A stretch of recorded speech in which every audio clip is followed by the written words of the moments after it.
Les amis, aujourd'hui, la musique qui introduit cette vidéo s'appelle Sunset Dream, rêve d'été, et malheureusement, la météo est loin d'être similaire à la chanson puisque il fait froid, il y a de la neige, mais ne vous inquiétez pas, je vais réchauffer vos cœurs avec cette petite FAQ que nous faisons toutes les semaines dans lesquelles je réponds à vos questions que vous me posez sur ma story Instagram. N'hésitez pas, hein, le compte est Roadsters TV, une petite story dans laquelle je vous demande de me poser vos questions et je réponds toujours à celles qui sont les plus intéressantes.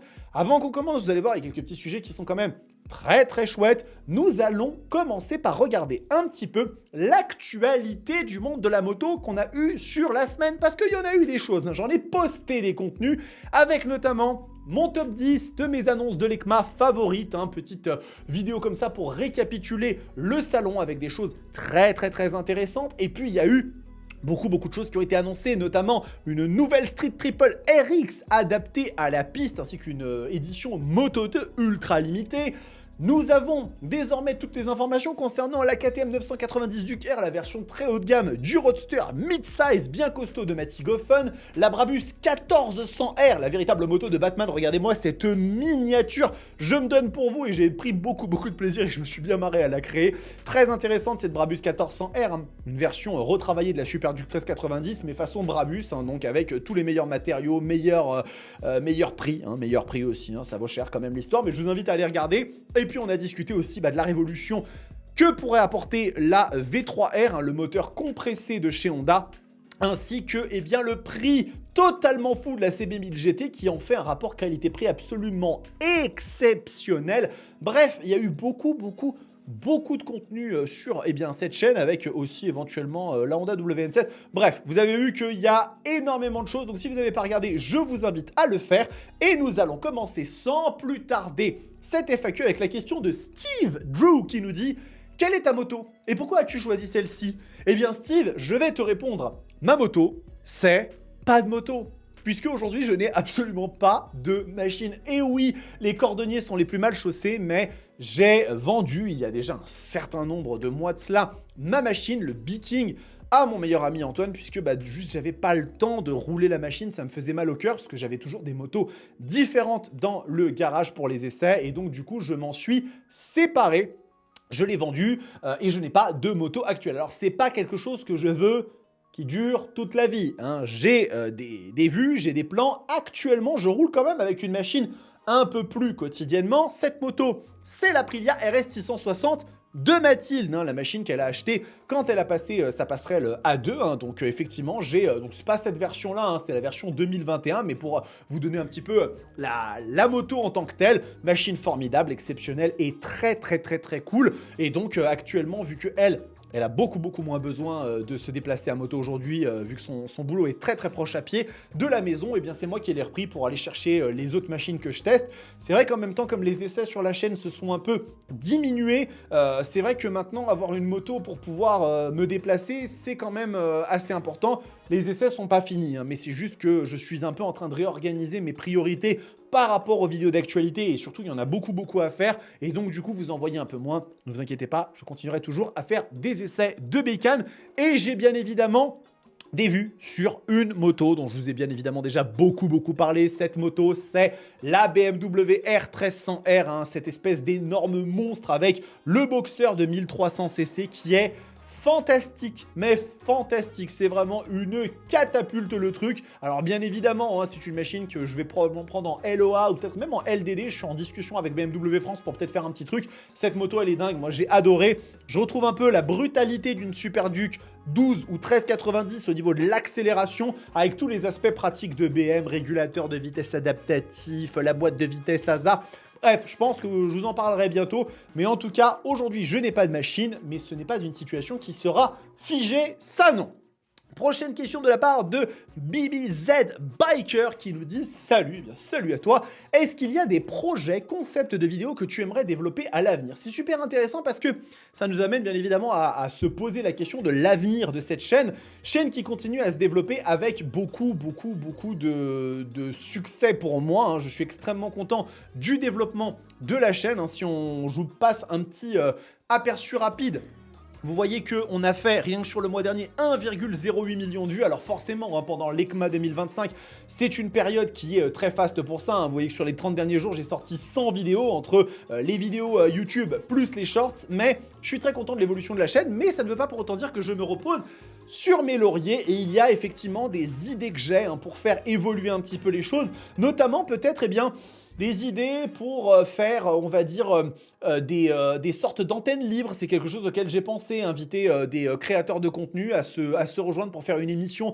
dans laquelle on pourrait éventuellement discuter de certains sujets, parce qu'on a beaucoup de visions différentes, et c'est ça qui est vraiment ultra intéressant à ce niveau-là en ce qui concerne la moto. C'est que aujourd'hui, même en France, les créateurs de contenu sont assez différents dans leur approche, assez différents dans les opinions qu'ils ont, et ça donne quelque chose d'extrêmement intéressant. Donc il n'est pas impossible que ce soit un des projets sur lesquels je réfléchisse, mais ce n'est pas le seul, hein. Il peut y avoir beaucoup d'autres choses encore. Ne vous inquiétez pas, aujourd'hui je ne suis absolument pas dans une optique et une philosophie d'être figé. Je pense que se figer, c'est se scléroser et mourir au final, hein. C'est pas quelque chose de bon. Il faut continuer à évoluer, se remettre en question, et c'est d'ailleurs ce que j'ai continué à vous proposer sur ces dernières années, puisque aujourd'hui vous avez des lives, des FAQ, vous avez de l'actualité, hein, quelque chose que je ne faisais pas avant. Je suis en train de réfléchir aussi peut-être à des concepts où on évoquerait certaines dates et ce qu'elles ont représenté à certains moments de l'histoire. Hein. Par exemple, le 20 novembre, qu'est-ce qui s'est passé le 20 novembre à tel ou tel moment de l'histoire de la moto. Il y a beaucoup de choses à faire. Donc ne vous inquiétez pas, tout ceci est toujours en perpétuelle évolution. C'est comme ça qu'on va de l'avant.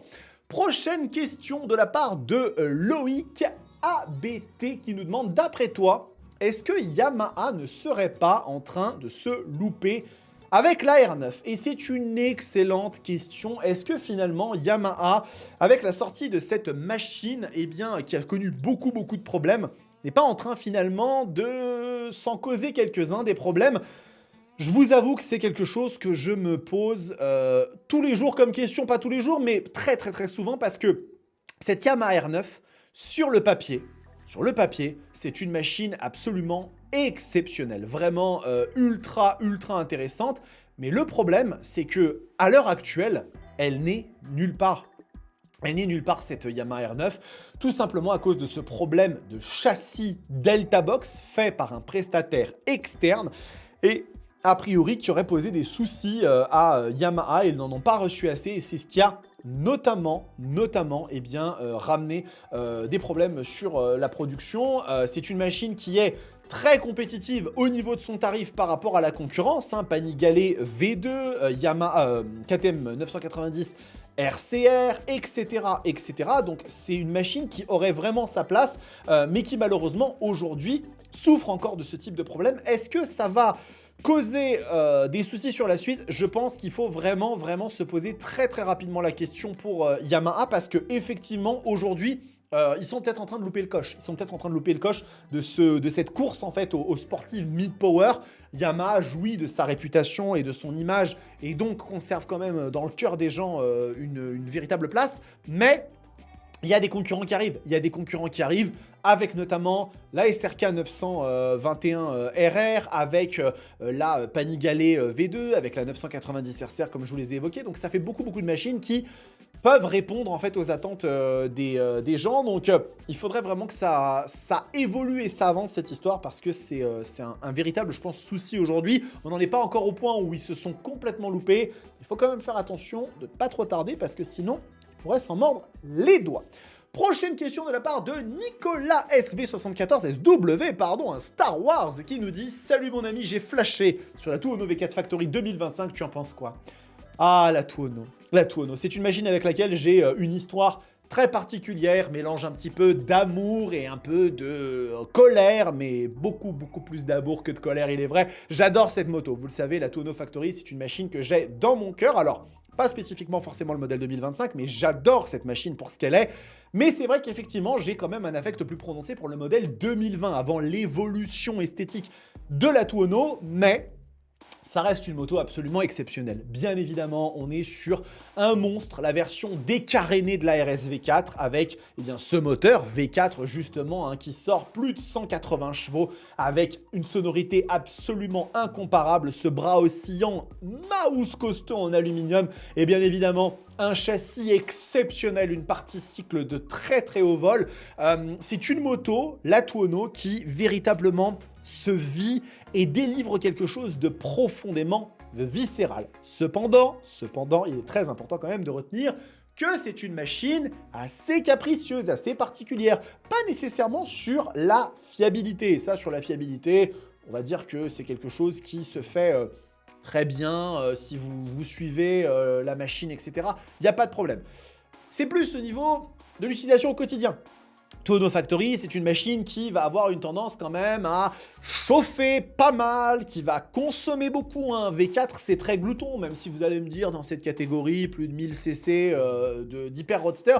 Non, vraiment, le V4, c'est quelque chose à part et je vous assure que vous pouvez très facilement arriver sur une conso moyenne de 9,5 à 10 litres au 100. C'est vraiment un glouton ce moteur, mais après, c'est une expérience qui, à mon sens, est à nul autre pareil, avec une machine absolument exceptionnelle.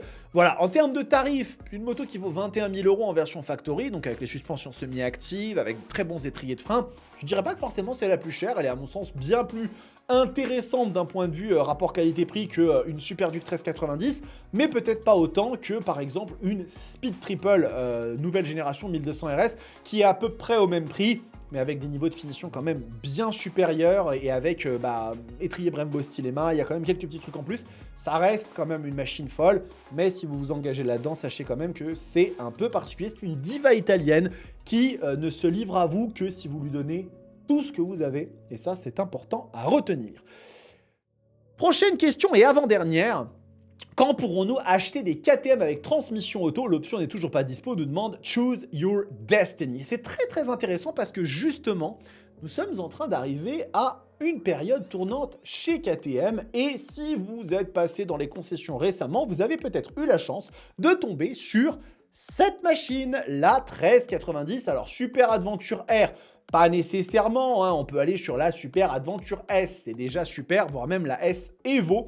Et cette moto, elle est effectivement dotée de l'AMT. En option, bien évidemment, toutes les machines ne le sont pas, vous pouvez le prendre, mais c'est la nouvelle technologie de boîte de vitesse automatique de KTM avec beaucoup de techno, radar avant pour le régulateur de vitesse automatique, mode de conduite, on a beaucoup de choses sur la machine qui sont disponibles, ça reste vraiment une machine extrêmement abouti avec ce moteur, ce 1350 cc qui équipe la 1390, 173 chevaux et 145 Nm de couple. Donc c'est véritablement un monstre avec justement la technologie de changement de cam qui vous permet d'avoir encore plus de gouache à bas régime et plus de puissance en haut. Et donc cette moto, oui, elle est l'une des toutes premières à être équipée de cette technologie AMT et avec elle, du coup, vous rentrez dans ce nouveau monde. Je n'ai pas encore pu la tester, j'ai pas encore pu voir ce qu'elle donnait, mais cependant, on n'en est pas très loin parce que normalement, Espace Murite vont recevoir leur modèle de démo très vite, donc on est enfin en train d'arriver. Bon, le problème qu'on a eu, c'est que KTM, avec sa crise financière sans précédent dans l'histoire du monde de la moto, ont pris beaucoup de retard sur justement la sortie des modèles qui étaient prévus à la base en 2025 et donc on commence à voir arriver fin 2025, début 2026 tous les modèles qui pourront être dotés de ça, notamment cette Super Adventure mais aussi la Super Duke 1390 GT qui arrivera normalement l'année prochaine et qui devrait pouvoir être équipée de cette technologie AMT a priori qui serait la plus complète de toutes. J'ai quand même très hâte de voir ce que ça va donner. On verra bien. En attendant, peut-être que la 1390 Super Adventure sera entre mes mains d'ici la fin de l'année. Donc restez bien connectés sur cette chaîne, c'est assez important. Dernière question de la part de Calimerossi Rider qui nous dit « Pas trop déçu que Triumph ne sorte pas de nouvelle Daytona alors qu'ils ont le moteur pour ». Et il est vrai qu'effectivement, nous avions eu plusieurs annonces de la part de Triumph, puisque Triumph ont un plan de com extrêmement important sur la sortie de mises à jour ou de nouveaux modèles. D'ailleurs, le plus ambitieux qu'on ait vu jusqu'à aujourd'hui dans le monde de la moto. Plus de 29 nouvelles machines ou mises à jour de machines sur la saison à venir. Et certaines ont déjà été révélées, comme notamment la Trident 800, des révisions de Bonneville, de Throxton, etc. Et il y avait une annonce récente dans laquelle ils avaient teasé quelque chose qui était très lié au monde de la piste, au monde de la compétition. Et ce qui nous a été donné de voir, eh bien, c'est la nouvelle Street Triple 765 RX, donc une version beaucoup plus radicale, beaucoup plus adaptée à la piste. Hein. Vous le voyez, la machine, elle est équipée de demi-guidon, donc elle est beaucoup plus basse. Et du coup, il est vrai qu'effectivement, on peut se dire, est-ce qu'ils n'ont pas raté leur fenêtre de tir pour annoncer une Daytona? Puisque là, ils avaient vraiment annoncé un truc qui était lié au monde de la moto. Alors, il n'y avait pas que cette machine-là qui avait été présentée, hein. On avait aussi le droit à une moto de édition. Mais dans l'idée, c'est pas une sportive, c'est un roadster très sportif, un peu café racer avec ses demi-guidons, mais ce n'est pas une sportive. Et donc du coup, on est quand même en droit de se poser des questions. Ce que je peux vous dire, c'est que il est sûr et certain qu'aujourd'hui, Triumph ne prendrait pas, à mon sens, énormément de risques en dégainant la carte d'une sportive mid-size, mid-power, appelez-la comme vous voulez, hein, ces machines qu'on voit un petit peu fleurir, hein, comme la Yamaha R9, parce qu'ils ont tout ce qu'il faut pour. Ils ont le châssis de la Street Triple, ils ont réussi à sortir un peu plus de puissance avec les Tiger Sport 800 et la Trident 800, donc à mon avis, ils peuvent aller chercher un moteur assez costaud, et même de toute façon, le moteur de la Street Triple 765 qui fait 130 chevaux serait, à mon sens, parfaitement adapté. Qu'est-ce qu'ils attendent? Qu'est-ce qu'ils attendent? Soit ils ont peur de se lancer dans ce segment-là, ce qui, à mon sens, ne fait pas trop de logique, parce qu'aujourd'hui, vraiment, c'est un segment qui se développe. L'idée n'est pas d'en vendre, comme je vous le disais, 3000 en France chaque année, des sportives, mais c'est une image de marque et les gens commencent à s'intéresser de plus en plus à ces motos-là, parce que les hyper sportives deviennent littéralement inconduisibles sur la route. Et il y a aussi le côté où, en fait, ils peuvent être en train de préparer un truc plus que juste prendre une Street Triple 765 et la revêtir d'un carénage et lui donner des demi-guidons, ce qui est déjà un peu le cas d'une RX. Vous voyez ce que je veux dire? Peut-être qu'ils sont en train de préparer quelque chose d'encore plus fou.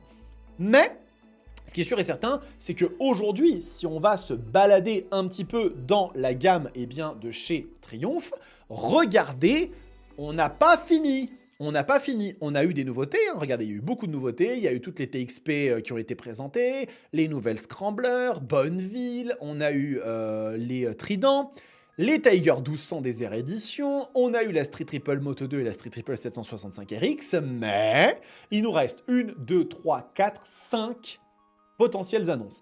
Et je vais vous donner mon opinion, qui n'engage que moi, bien sûr. Ça m'étonnerait quand même que Triumph finisse avec des choses qui ne soient pas à minima un peu marquantes. Je pense que vous ne faites pas vos plus grosses annonces dès le début et puis après vous laissez partir. Je pense que l'idée, c'est d'avoir un plan de com bien égrené, bien huilé, mais qui va aller crescendo.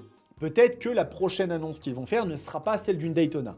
Mais je pense que le constructeur de Hinkley nous réserve quand même, d'ici la fin de cette grande communication d'annonces de nouveautés, au moins 1 à 2 grosses surprises. Est-ce que parmi elles, il y a la possibilité d'une Daytona 765? Ça, je ne peux pas vous le garantir. Mais ce serait vendre la peau de l'ours un peu tôt que de croire qu'ils en ont déjà fini. Écoutez, nous verrons bien ce que ça donne, mais ce qui est sûr et certain, c'est que ce qui est déjà fini, c'est cette FAQ. J'espère que ça vous a plu. N'hésitez pas à me dire en commentaire ce que vous en avez pensé. Bien sûr, je suis toujours preneur de vos opinions sur les différents sujets qu'on évoque. Hein. Ça aide aussi à développer cette chaîne et à connaître un peu mieux la communauté. Ça, c'est très important. Et en attendant, les amis, prenez soin de vous, kiffez vos bécanes. Ciao!